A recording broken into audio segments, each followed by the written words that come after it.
আজকালকার দুনিয়ায় ভাল লাগে না একটা রোগের নাম হয়ে দাঁড়িয়েছে। চারপাশে তাকালে এমন হাজার হাজার লোকের সন্ধান আমরা পাবো যারা জীবন নিয়ে চরম পর্যায়ের হতাশ। এমন নয় যে তাদের অর্থকরী প্রভাব প্রতিপত্তি কিংবা নাম যশ খ্যাতির অভাব, তাদের কোনো কিছুরই অভাব নেই। সবকিছু থেকেও যেন তাদের কোথাও কিছু নেই। তাদের জীবনে যেন এক বিশাল শূন্যতা বিরাজ করে আছে।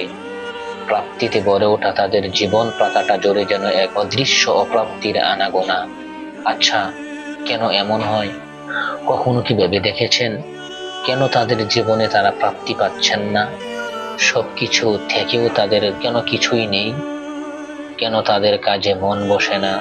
এক জীবনে পরিতৃপ্তির জন্য যা যা উপকরণ দরকার তার সবটাই তো তার কাছে আছে, তবু কেন তারা ভীষণ রকমের একা?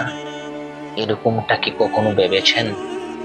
তারা হয়তো জানেন না তাদের এই দুর্বিষহ জীবনের কারণ, তবে আল্লাহ তাআলা কোরআনে এই দুর্বিষহ জীবনের কারণ বলে দিয়েছেন। তিনি বলেন, আর যে আমার স্মরণ থেকে বিচ্যুত হবে তার জীবন হয়ে পড়বে সংকুচিত। আয়াতটির সাথে আপনার জীবনের কি কোনো মিল পাচ্ছেন? এই যে আপনার জীবন জুড়ে হাহাকার, অপ্রাপ্তি, অতৃপ্তি এবং গভীর শূন্যতাবোধ, এর কারণ সম্ভবত আপনি আল্লাহর স্মরণ থেকে বিচ্যুত হয়ে গিয়েছেন। আল্লাহর স্মরণ এর মানে হলো জীবনের প্রতিটা ক্ষেত্রে আল্লাহর অনুশাসন অনুসরণ করে চলা। আল্লাহ তাআলা যা যা আপনার জন্য হালাল করেছেন তা গ্রহণ করা এবং যা কিছু তিনি হারাম করেছেন তা এড়িয়ে চলা। প্রকৃতভাবে আল্লাহকে ভয় করা, আল্লাহকে ভালোবাসার নামই হলো আল্লাহর স্মরণ। উদাহরণ দিলে বিষয়টি আরো বুঝতে সহজ হবে। ধরা যাক আপনি কোনো অফিসের বড় কর্মকর্তা এবং আপনার অধীনে ব্যাপক আকারে কর্মী নিয়োগ হয়ে থাকে। যেহেতু কর্মী নিয়োগের সকল ব্যাপার স্যাপার আপনার হাত দিয়েই সম্পন্ন হয়, সুতরাং আপনি চাইলে এখানে স্বচ্ছভাবেও নিয়োগ দিতে পারেন অথবা রাখতে পারেন কোনো জালিয়াতির সুযোগ। নিয়োগ সাধারণত মেধা ও যোগ্যতার ভিত্তিতেই হয়ে থাকে। আপনার অফিসেও সেটাই হওয়ার কথা ছিল, কিন্তু একজন চৌধুরী সাহেব, যার আবার পকেট ভর্তি টাকা আছে, তিনি আপনার হাতে লাখ দুয়েক টাকার একটা বান্ডিল গুছিয়ে দিয়ে বললেন, অমুক আর অমুক আমার লোক, তাদেরকে অমুক অমুক পোস্টে বসিয়ে দেবেন।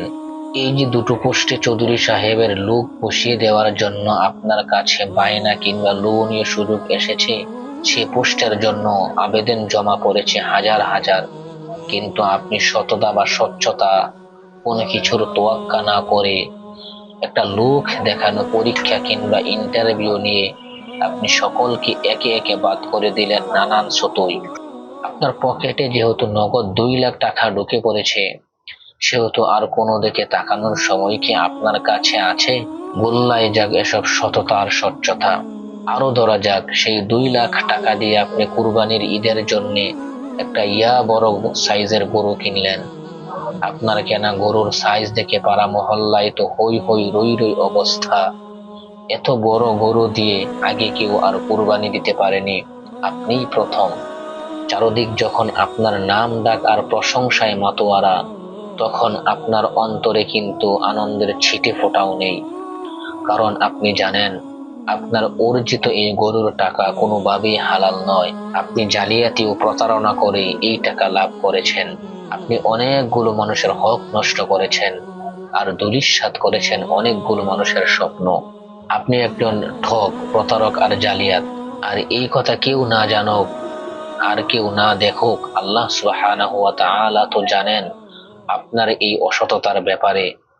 সুতরাং বাইরের দুনিয়ায় আপনাকে যতই মুত্তাকি, যতই পরেজগার, যতই হৃদয়বান ভাবুক না কেন, আল্লাহর চোখে আপনি একজন অসৎ জালিম ছাড়া আর কিছুই নন।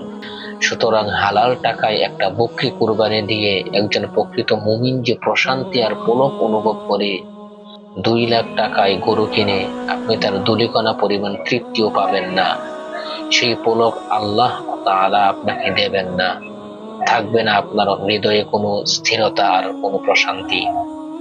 এই যে আপনার তো সবই আছে, আপনি একটা বড় কোম্পানির হর্তাকর্তা, কত লোক আপনার অধীনস্থ, বড় অঙ্কের টাকা মাস শেষে আপনি বেতন পান, কি বিশাল সাইজের গরু দিয়ে কুরবানি করলেন, বছরে উমরাটাও হয়তো বাদ যায় না।